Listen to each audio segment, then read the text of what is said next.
siguiente ponente es Marta González Isidoro, que es colaboradora también de Minerva Institute. Es periodista y analista política, especialista en Oriente Medio, licenciada en Periodismo y Ciencias Políticas, experta en Prevención y Gestión de Conflictos Internacionales y máster internacional en Economía y Relaciones Internacionales. Colabora con numerosos medios de comunicación y participa en conferencias y seminarios.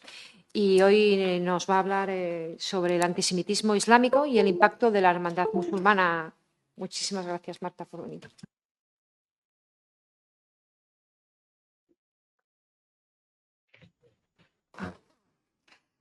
Buenas tardes. Para mí es un placer volver a esta mi segunda facultad. Yo soy licenciada en Periodismo y licenciada en Ciencias Políticas y Relaciones Internacionales. Pasé aquí 5 años fantásticos, no solamente haciendo la carrera, sino compaginándola con el doctorado. Por lo tanto, siempre he pasado muchos años fuera de España y volver aquí, aunque sea de forma esporádica, pues es un lujo, es algo que bueno, que me provoca mucha alegría. Yo voy a ser más breve en mi exposición por 2 motivos. Primero, porque tiendo a expandirme en el tiempo y ya me han regañado más de una vez y por lo tanto me he traído una pequeña chuleta para ir siguiendo un pequeño guión y no perderme. Y en segundo lugar, porque había traído una pequeña presentación pero no es necesario. Y en segundo lugar, porque pensaba que tenía solamente 10 minutos, entre 10 y 15 minutos, y por lo tanto mi tiempo lo he ajustado a ese espacio. Y además, porque he escuchado al ponente anterior decir muchísimas cosas que yo ya tenía pensado abordar en mi presentación, por lo tanto voy a ir más al grano. Hablar de antisemitismo islámico es cuanto menos complicado en el sentido de que es un aspecto peliagudo, porque no podemos meter en el mismo saco, como ha dicho el ponente anterior, Islam, todo el abanico del mundo musulmán islámico, y sobre todo que son etiquetas que no todas no se comparten en el ámbito genérico, pero que aunque haya pequeños grupúsculos que son facilitadores de esta ideología, son sumamente importantes por el problema exponencial que causan. No sé si ha explicado el ponente anterior, porque no he llegado a tiempo, cómo se conforma la hermandad musulmana, ¿no?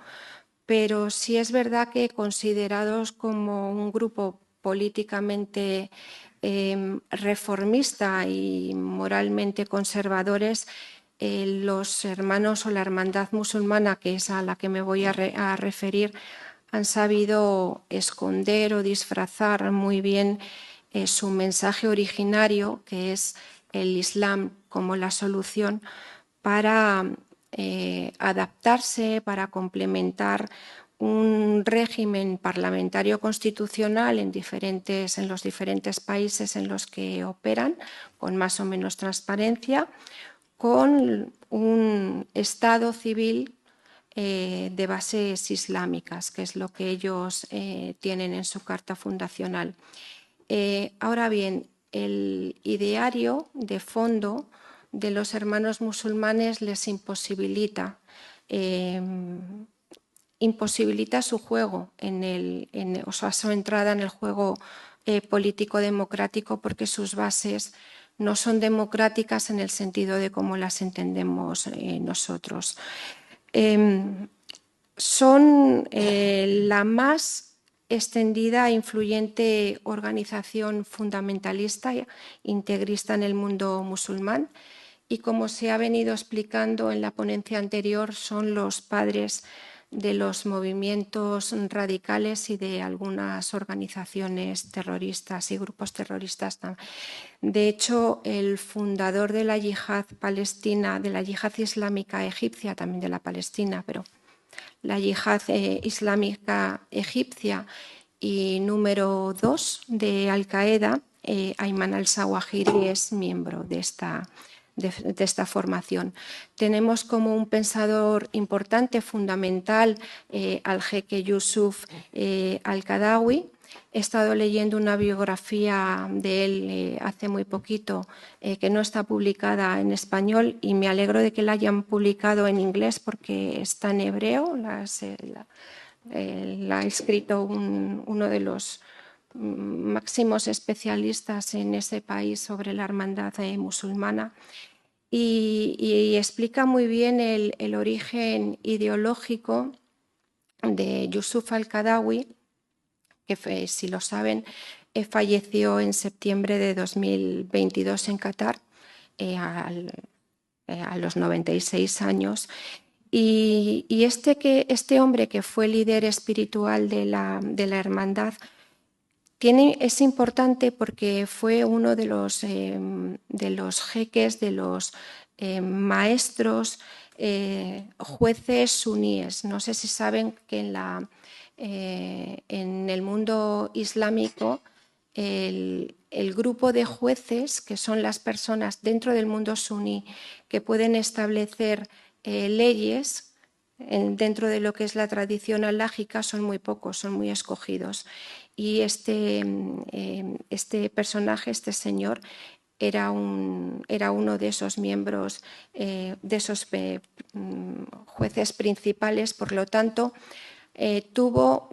disfrutó de un liderazgo importante, no solamente a nivel espiritual en el mundo musulmán, sino también a nivel legal, porque todas las obras que escribió son fundamentales para entender la dinámica posterior de cómo operan los movimientos más radicales, que unos han dado el paso a los movimientos al terrorismo y otros han quedado en el paso anterior. Pero en cualquier caso, sí ha establecido las diferencias de cómo tienen que operar o cómo tienen que comportarse los musulmanes en el mundo islámico y de Oriente Medio, que es lo que se considera como el territorio de Dar al-Arq, es decir, el territorio ya consagrado para el Islam, donde a partir de ese momento no es posible que ninguna otra entidad, ya sea política o religiosa, estoy hablando de cristianos o judíos, no pueden tener una entidad política independiente autónoma.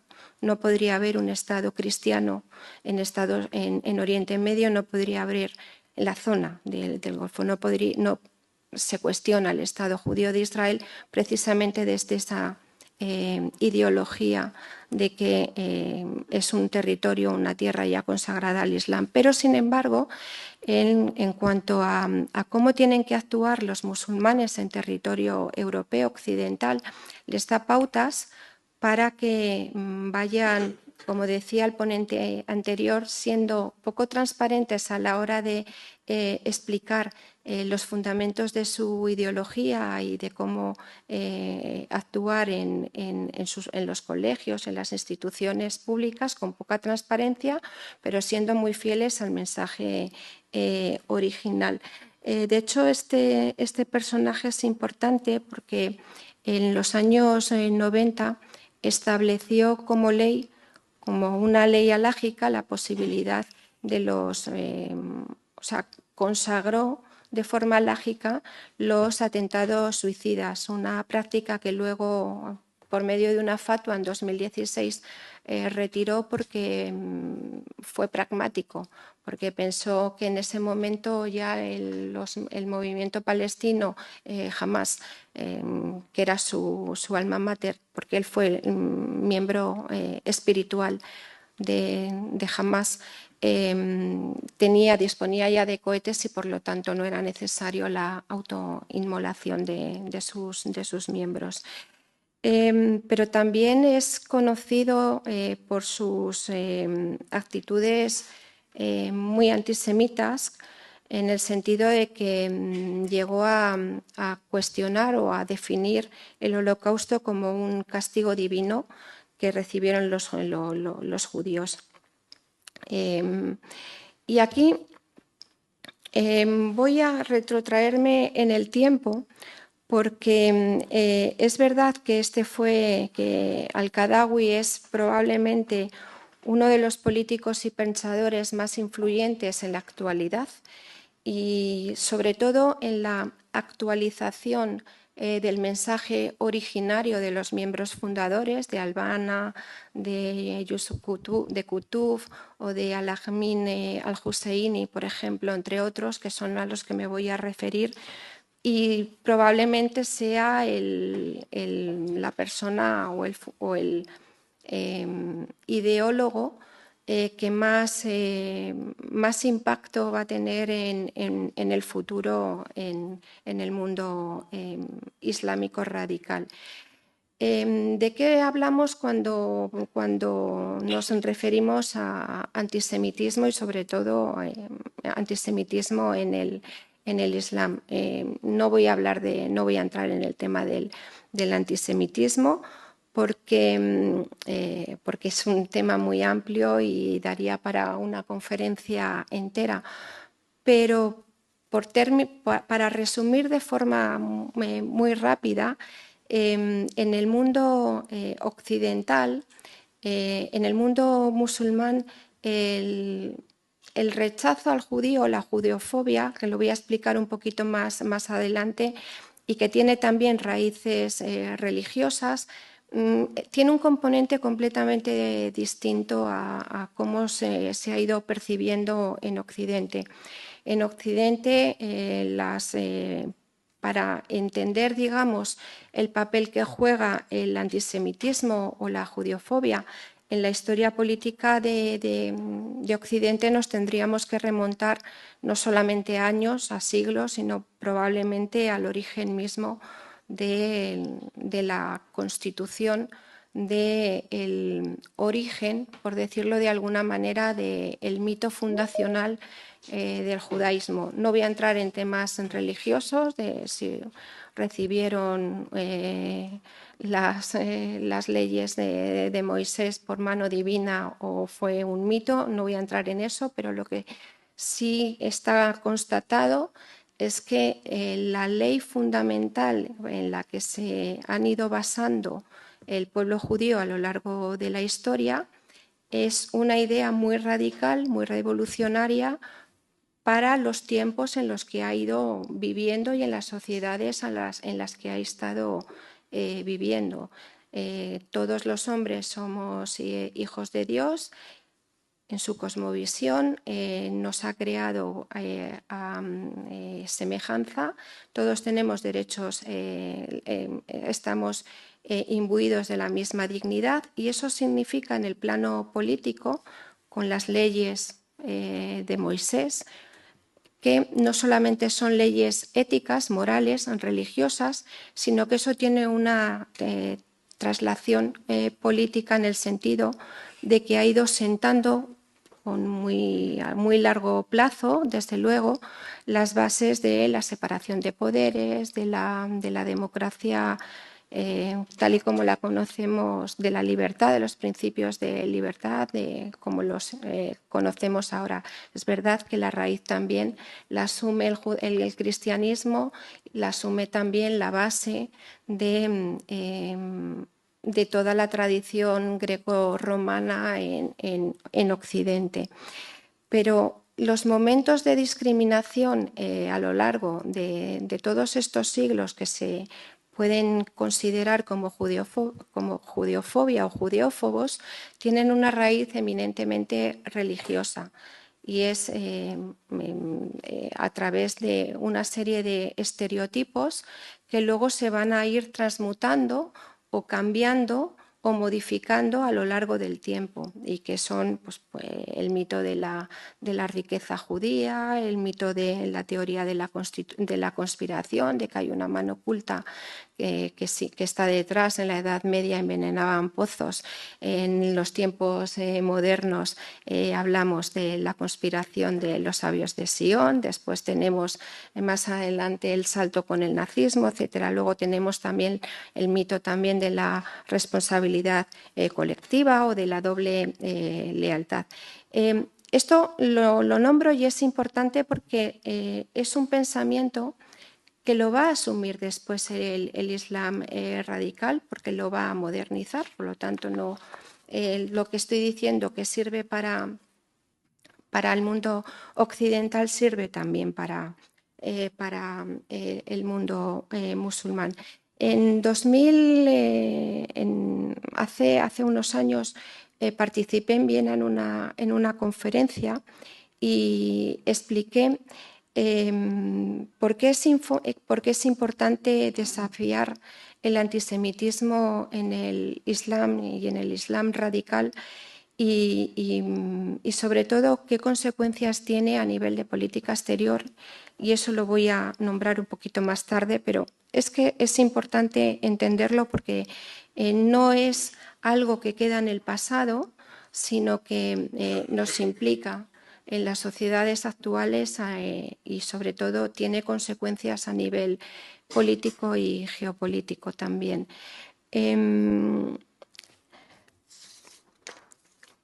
Iba a decir, iba a contar, pero es una mínima, es una anécdota.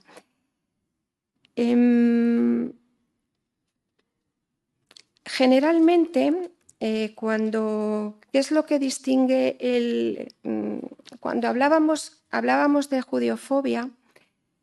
Y durante el siglo XIX, a finales del siglo XIX y principios del siglo XX, hacemos un tránsito del término judeofobia, que tiene raíz religiosa, y hacemos un tránsito hacia un término antisemitismo que en el siglo XIX tiene una consideración racial, pero que en el siglo XX va a tener ya una consideración eminentemente política. Y van a converger dos nacionalismos. En el nacionalismo a principios del siglo XX, al tiempo que convergen el nacionalismo árabe y toda la explosión de ideas revolucionarias de todo tipo, tanto en Occidente como en el mundo musulmán, con todas las variantes, hay un elemento fundamental que explica el salto cualitativo que se va a dar y que luego va a posibilitar el Holocausto y el exterminio judío. Y es la ideología del eugenismo. A mí no me gusta decir, digo eugenismo porque en el siglo XIX, tanto desde los movimientos de extrema derecha, que en este momento, como los movimientos más revolucionarios, hay dos tipos de ideología que tienen como pozo fundamental el darwinismo social y el darwinismo racial. Y el movimiento de la eugenesia o de la eugénesis es un movimiento político aceptado por las élites en Occidente, pero que lo van a asumir también los líderes del Islam más radical a principios del siglo XX, cuando, imbuidos también por todos esos movimientos que surgen en los años 20, por un lado de liberación y por otro lado de rechazo, van a sentar las bases de la alianza entre un antisemitismo religioso, en el caso de, o mejor dicho, una judeofobia en el Islam, que tiene un origen en los propios textos, igual que lo tiene en los textos cristianos el rechazo al judío dentro del cristianismo, pero que lo que va a provocar es que en los tiempos, en el mundo musulmán, el antijudaísmo islámico, a diferencia del cristianismo, el rechazo, por decirlo de alguna manera, no estaba fundamentado en un miedo por una dominación o por una conspiración judía, sino que estaba provocado por el hecho de que el Islam se considera la última etapa de la revelación y, por lo tanto, tanto cristianos como judíos, como el resto, tienen una posición de inferioridad respecto del musulmán, del Islam, y en su condición de dhimmi, del pago de una dizya, pues están sometidos a un cierto nivel no de inferioridad, pero bueno, de hecho, hasta el siglo, hasta que desaparece el Imperio Otomano, el Imperio Turco en Oriente Medio, los judíos, la población judía dentro del Islam ha vivido con una cierta y una relativa seguridad, precisamente porque estaba garantizado por el mero hecho de pagar la dizya, y de ser parte del libro, de miembros del libro, estaba garantizada una cierta seguridad. El salto cualitativo se va a dar en los años 20, cuando la influencia de las teorías eugenésicas de Occidente llegan al mundo islámico. Y aquí tenemos dos figuras importantes. Tenemos, por un lado, a Hassan al-Banna, que es el fundador de la Hermandad Musulmana, y en segundo lugar tenemos a Said Qutb. Pero Hassan al-Banna no es un intelectual, es un personaje que de alguna manera tiene un pensamiento muy básico. Sus libros son muy cortitos, se entienden con mucha facilidad y su teoría se puede resumir simplemente en una oposición al sionismo que empieza a surgir en aquel momento, proclamando simplemente que los judíos son los enemigos históricos de los musulmanes y sienten mayor odio por la nación. Mahoma, eso lo dejó escrito en su libro. Pero hasta ahí es un discurso que ahí queda, que no tiene ninguna trascendencia. De hecho, no se diferencia entre judaísmo y sionismo y plantea ideas muy simples respecto a lo que está pasando en Palestina en ese momento. Pero el pensador importante en aquel momento no solamente es Said Qutb, que es el que le va a tomar el relevo. Said Qutb es importante porque es al Islam lo que Carlos Marx es al comunismo, por decirlo de alguna manera. Es decir, es un pensador revolucionario, es un pensador que es fundamental, es principal en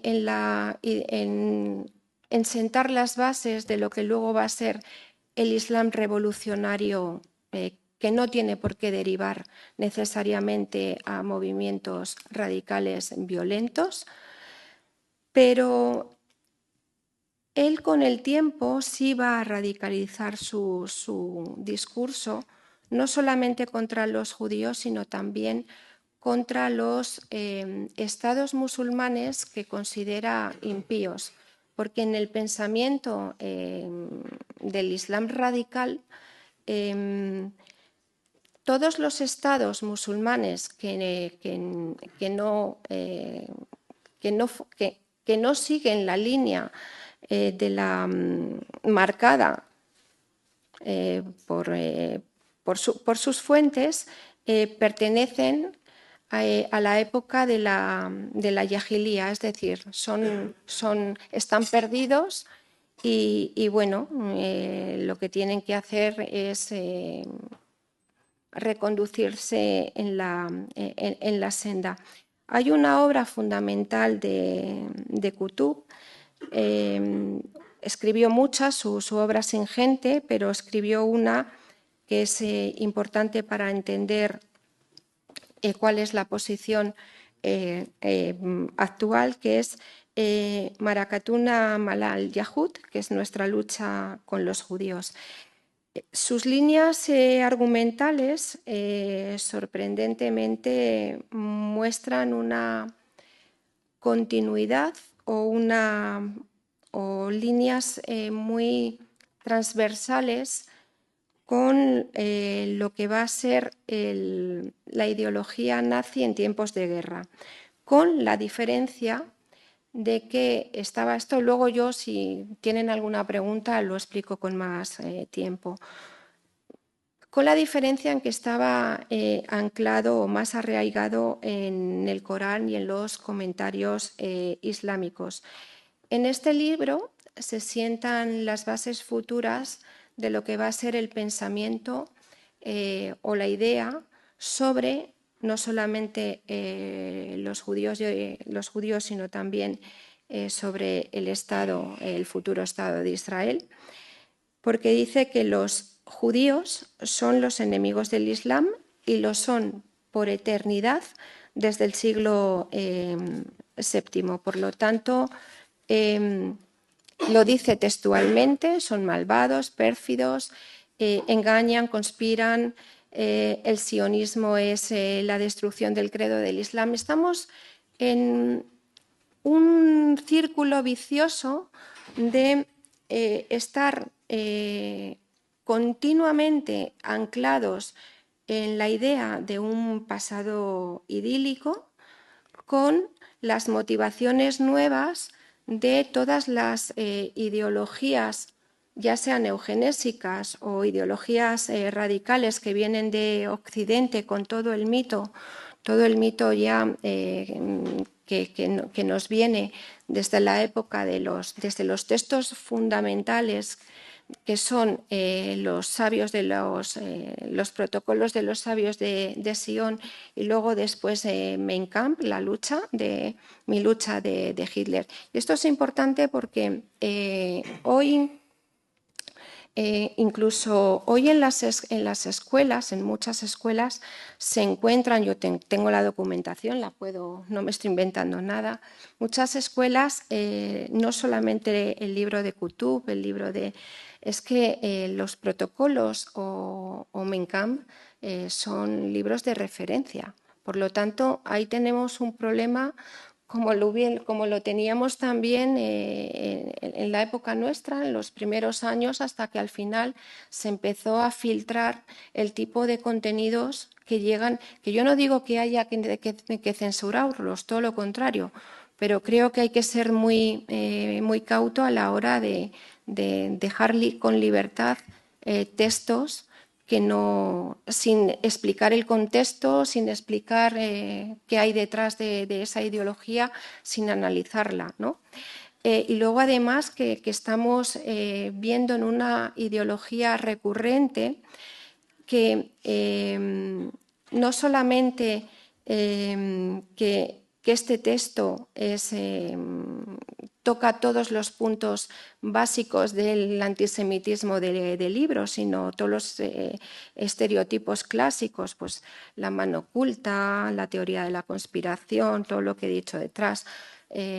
todo eso actualizado. La mano oculta ahora mismo está en el control de los medios de comunicación o el control de las organizaciones internacionales, por ejemplo. La Carta Fundacional de Hamás, en su artículo 7, se fundamenta precisamente en hadiths muy violentos. Yo no digo que el Corán sea violento. Igual que en la Biblia, igual que en la Biblia antigua, hay textos muy violentos y hay textos que no lo son. Todo depende de la interpretación que se haga, de lo que se extraiga, de lo que se busque. Pero cuando incides, cuando una organización incide y lo dice claro en una carta fundacional, cita ese texto en el que se está pidiendo la aniquilación de los judíos, o que en el artículo 13 se habla de que no hay una solución al problema de Palestina, salvo la yihad, y toda la idea de la yihad que gira alrededor, creo que hay que tomarlo con calma.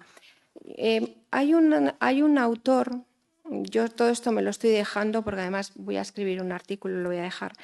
Hay un autor que a mí me parece fundamental en el pensamiento o cómo sienta las bases del pensamiento de Qutb y de todos los líderes que van a venir después, y es Amin al-Husseini. Es un personaje muy controvertido. Es el líder fundacional del movimiento árabe palestino, pero también es un personaje controvertido porque por sus lazos precisamente con el nazismo y con los textos que escribió y con la idea que él asumió del nazismo. Estamos hablando de los años 20, de los años 30 y de los años 40, por lo tanto hay que entender también el contexto en el que se mueve. Pero hay un estudio que él adopta junto con los protocolos de los sabios de Sion, y hace una especie de mix y escribe lo que va a ser su texto fundacional, que es la proclamación al mundo musulmán. Y aquí hace una analogía entre el proyecto de exterminio o el proyecto político nazi de Hitler con el proyecto de revolución o de renacimiento del mundo musulmán. Si para Hitler el resurgimiento de Alemania y la destrucción de los judíos fueron un proceso orgánicamente relacionados, es decir, la guerra contra los judíos para la mentalidad nazi, lo deja escrito en Mein Kampf, fue un encuentro de importancia cósmica entre dos, lo cita así, entre dos fuerzas antagónicas que libran una lucha, vida o muerte, por la dominación mundial. En este texto de la proclamación al mundo, Amin al-Husseini va a decir exactamente lo mismo. Los judíos y por extensión los sionistas libran el mundo islámico en esa idea que tiene recurrente de la yihad. El mundo musulmán libra una guerra eterna contra los judíos, en una guerra eterna a vida o muerte por la dominación de Oriente Medio, más adelante mundial. Eso no quiere decir que este pensamiento, que es residual en el mundo musulmán, en el mundo islámico, sea para preocuparnos, en el sentido de decir, bueno, es que nos van a... No, lo que quiero decir es que las bases de ese pensamiento están ahí, y si queremos desafiar una ideología que es nociva no solamente para el mundo musulmán en general, en particular, sino para el mundo libre en general.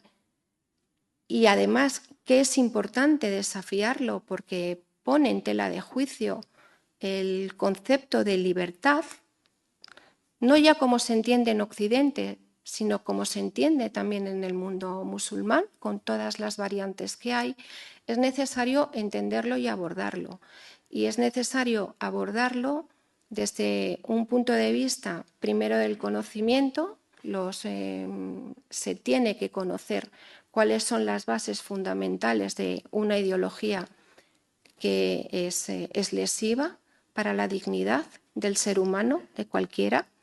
En segundo lugar, que pone en peligro la seguridad no solamente de los estados y de las poblaciones donde se implanta, sino también la seguridad de los países occidentales, por lo que ha mencionado el ponente anterior. Y en tercer lugar, porque afecta también a la política exterior de los países en sus relaciones con estados que financian, que protegen, que apoyan movimientos fundamentalistas integristas que son claramente lesivos. No sé si me he pasado de tiempo. ¿Me he pasado? Pues ya está. Yo esta presentación, que es muy pequeñita, se la puedo pasar a Raquel y os la pueden pasar si queréis. A ti te la paso y ya está. Y estoy abierta a todas las preguntas que me quieran hacer. Muchas gracias, Marta.